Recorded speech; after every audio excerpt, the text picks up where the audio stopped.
Ang ganda ng organizer ko, 'di ba?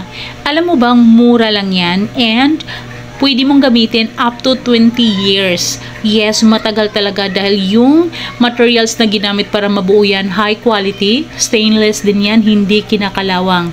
May cover pa, so secure talaga yung mga plato mo.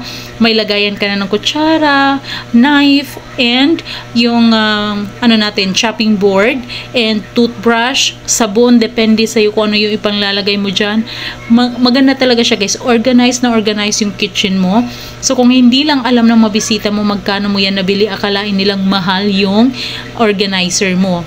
Kaya kung gusto mo rin ng lakas na makasosyal na organizer na mura lang, i-click mo na yung yellow basket. At alam mo ba, si seller ngayon, maraming pa-freebies pag mag-o-order ka. Kaya ano pang hinihintay mo? I-click mo na yung yellow basket, umorder ka na. Ang bilis lang din talaga ng kanilang shipment. So maganda talaga yan, maganda yung quality, highly recommended ko, maganda yung design niya talaga.